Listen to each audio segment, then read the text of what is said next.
بسم اللہ الرحمن الرحیم۔ السلام علیکم ناظرین، میں آپ کا میزبان محسن رضا حبیبی قادری آپ کا استقبال کرتا ہوں ہمارے چینل فیضان اولیاء پر۔ دوستوں، آج کی ویڈیو میں ہم سرکار شاہ عالم کے ہم زمانہ ایک بڑے پائے کے ولی کامل اور عارف باللہ کا ذکر کریں گے، جن کے دربار کی یہ خصوصیت ہے کہ لوگ اور جگہ پر تو اولاد میں لڑکے کی خواہش کرتے ہیں، لیکن اس آستانے پر خاص طور پر لڑکی کی ولادت ہو اس لیے آتے ہیں۔ ان بزرگ کے بارے میں زیادہ معلومات حاصل کرنے کے لیے آپ اس ویڈیو کو آخر تک ضرور دیکھیں۔ دوستوں، آپ کا مبارک نام حضرت شیخ کمال الدین رحمۃ اللہ علیہ ہے، لیکن گجرات میں آپ پیر کمال کے نام سے مشہور ہے۔ آپ ایم پی میں مالوا کے رہنے والے تھے۔ آپ اپنے زمانے کے یکتائے روزگار اور بڑے ہی متقی اور پرہیزگار بزرگ تھے۔ مالوا کا سلطان محمود خلجی آپ کا مرید اور بہت معتقد تھا۔ وہ اکثر مرتبہ آپ کی خدمت میں تحفے اور نذرانے بھیجا کرتا تھا۔ محمود خلجی کو بہت خواہش تھی کہ حکومت گجرات بھی اس کو مل جائے۔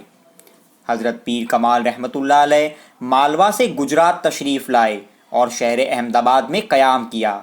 جب آپ احمد آباد تشریف لائے تو حضرت سیدنا سرکار قطب عالم رضی اللہ تعالی عنہ نے اپنی سفارش سے زمین کا ایک ٹکڑا گجرات کے سلطان محمد شاہ زربخش سے آپ کو رسول آباد کے قریب دلوایا تھا۔ یہ علاقہ حضرت پیر کمال کو بہت پسند تھا، کیونکہ یہ علاقہ بہت سرسبز و شاداب تھا۔ سابرمتی ندی سے ایک نہر نکالی گئی تھی جو اسی علاقے سے ہو کر بہتی تھی، جس کا نام مانیک ندی تھا، جو اس علاقے کی خوبصورتی میں اور اضافہ کرتی تھی۔ حضرت پیر کمال رحمۃ اللہ علیہ نے اس جگہ ایک شاندار خانقاہ اور خوبصورت مسجد تعمیر کرائی تھی اور اس جگہ کا نام علیم پور رکھا تھا۔ مسجد ابھی بھی اسی شان سے باقی ہے، لیکن آپ کی خانقاہ اور روضہ جو آپ نے اپنی حیات ہی میں تعمیر کروایا تھا وہ اب باقی نہیں ہے۔ ایک دھوبن تھی جو سرکار شاہ عالم اور حضرت پیر کمال دونوں بزرگوں کے کپڑے دھویا کرتی تھی۔ اس کے یہاں ہر مرتبہ لڑکی ہی پیدا ہوتی تھی۔ ایک مرتبہ بار بار لڑکیوں کے پیدا ہونے کی وجہ سے اس کا شوہر اس سے سخت ناراض ہوا اور اسے سخت الفاظ سنائے اور یہاں تک کہہ دیا کہ مجھے تیری صورت سے نفرت ہو گئی ہے، تو ہمیشہ لڑکیاں ہی جنا کرتی ہے، اگر آئندہ بھی لڑکی ہوئی تو میں تجھے طلاق دے دوں گا۔ اس غم سے پریشان ہو کر وہ دھوبن حضرت پیر کمال رحمۃ اللہ علیہ کی خدمت میں حاضر ہوئی۔ حضرت پیر کمال نے دھوبن سے اس کے رونے کا سبب پوچھا۔ اس نے اپنے سارے حالات آپ کو کہہ سنائے اور ساتھ ہی عرض کیا کہ پیر صاحب، آپ اللہ کے ولی ہے، خدا کی بارگاہ میں میرے لیے دعا فرما دے کہ اللہ تعالیٰ اپنے فضل و کرم سے مجھے ایک لڑکا عطا فرما دے۔ اگر اس بار بھی میرے بطن سے لڑکی پیدا ہوئی تو میرا شوہر مجھے طلاق دے دے گا۔ حضرت پیر کمال نے دھوبن کی یہ بات سن کر اپنا سر مراقبے کے لیے جھکا دیا۔ چند لمحے بعد سر مبارک اٹھایا اور فرمایا کہ بیٹی، تمہارے نصیب میں لڑکا ہے ہی نہیں۔ میں نے لوح محفوظ میں دیکھا کہ تیری قسمت میں تو سب لڑکیاں ہی لڑکیاں ہیں۔ ایک ولی کی زبان سے یہ بات سن کر وہ دھوبن اور زیادہ غمگین ہو گئی اور وہاں سے رخصت ہو کر روتی ہوئی سرکار شاہ عالم کی خدمت میں ان کے دھلے ہوئے کپڑے لے کر حاضر ہوئی۔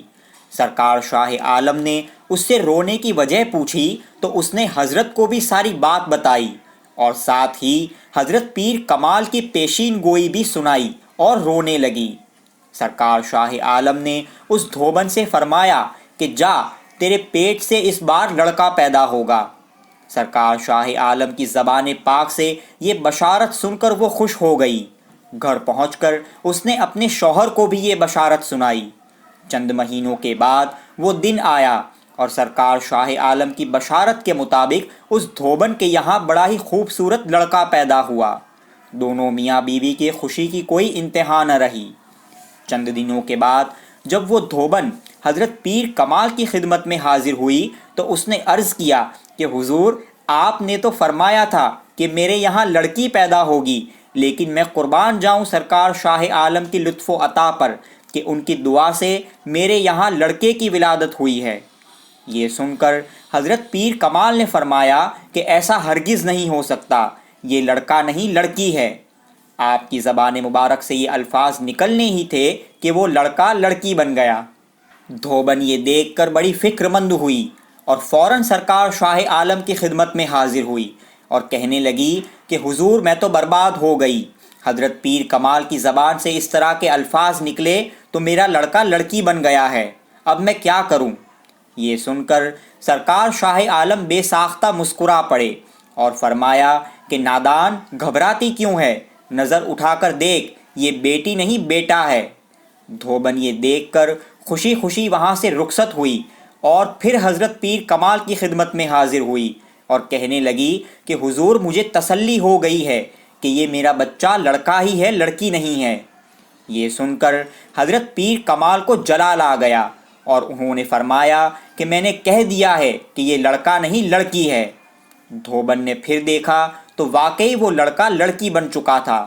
وہ پھر سے گھبراتی ہوئی سرکار شاہ عالم کی خدمت میں حاضر ہوئی، روتے ہوئے قدموں میں گر پڑی اور کہنے لگی کہ حضور، حضرت پیر کمال کے کہنے پر میرا لڑکا پھر سے لڑکی ہو گیا ہے۔ سرکار شاہ عالم مسکرا دیے اور فرمایا کہ غم نہ کر، تیرا بچہ لڑکا ہے، لڑکی نہیں ہے۔ جا سیدھی اپنے گھر جا، آخر تو بار بار حضرت پیر کمال کے پاس کیوں جاتی ہے؟ جب دھوبن نے پھر اپنے بچے کو دیکھا تو وہ لڑکی نہیں بلکہ لڑکا ہی تھا۔ وہ خوش ہوتی ہوئی اور دعائیں دیتی ہوئی بارگاہ شاہ عالم سے رخصت ہوئی۔ دوستوں، اکثر لوگ اولاد میں لڑکے کی خواہش کے لیے کئی بزرگوں کے مزارات پر حاضر ہوتے ہیں، لیکن آج بھی حضرت پیر کمال مالوی رحمۃ اللہ علیہ کے آستانہ پاک کی یہ خصوصیت ہے کہ جن میاں بیوی کو اولاد میں لڑکی کی خواہش ہوتی ہے وہ آپ کے دربار میں حاضر ہو کر دعا کرتے ہیں تو اللہ تعالیٰ آپ کے صدقے ان کی مراد کو پوری فرما دیتا ہے۔ ایک مرتبہ مالوا کے سلطان محمود خلجی نے آپ کی خدمت میں اشرفیوں کی ایک تھیلی بھیجی۔ حضرت پیر کمال رحمۃ اللہ علیہ نے اس اشرفیوں کی تھیلی کو گلے میں ڈالی اور ساتھ ہی گلے میں قرآن پاک لٹکا کر کیف و مستی کے عالم میں جمال پور علاقے میں جا پہنچے۔ اتفاق یہ ہوا کہ جمال پور دروازہ سے سلطان محمد زربخش کی سواری نکلنے والی تھی۔ اعلان کر دیا گیا تھا کہ بادشاہ کی سواری نکلنے والی ہے، اس لیے راستہ بند کر دیا گیا ہے، کوئی بھی صاحب اس راستے سے نہ گزرے۔ اتفاق یوں ہوا کہ ادھر بادشاہ کی سواری جمال پور دروازے سے باہر نکلی اور حضرت پیر کمال علیہ الرحمہ مستی کے عالم میں سڑک کے بیچ میں چلتے ہوئے آ نکلے۔ آپ کے سیدھے کاندھے پر قرآن شریف لٹکا ہوا تھا اور الٹے کاندھے پر اشرفیوں کی تھیلی جو سلطان مالوا نے آپ کے لیے بھیجی تھی وہ تھی۔ سلطان محمد زربخش کی نظر جیسے ہی آپ پر پڑی تو وہ غصے میں آ گیا اور پوچھا کہ یہ کون بے ادب ہے جو اس بے خوفی سے ہماری سواری کے آگے آگے چل رہا ہے؟ سلطان کے کان بھرنے والوں میں سے کسی نے کہا کہ حضور، یہی وہ پیر کمال سلطان مالوا محمود خلجی کے پیر و مرشد ہے، انہوں نے شاندار مسجد اور خانقاہ تعمیر کروائی ہے۔ دیکھیے حضور، محمود خلجی کے تعلقات نے انہیں کیسا مغرور بنا دیا ہے کہ اس وقت بھی اشرفیوں کی تھیلی گلے میں لٹکائے ہوئے بادشاہ کے سامنے، جو گداؤں کو بھی تونگر بنا دیتے ہیں، ان کے سامنے اس انداز میں آنا یہ بڑی بے ادبی ہے۔ سلطان محمد زربخش یہ سب سن کر غصے میں آپے سے باہر ہو گیا اور حکم دیا کہ چھین لو اس بے ادب کے گلے سے اشرفیوں کی تھیلی کہ بے مقدار ہو کر آفتاب سے نظریں ملانے چلا ہے۔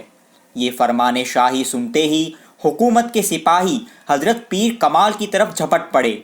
آپ خدا کی یاد میں مستغرق اور کیف و مستی کے عالم میں تھے کہ اچانک ایک سپاہی نے آپ کے سینے مبارک پر ایک مکہ مارا، جس کے دھکے سے آپ زمین پر گر پڑے۔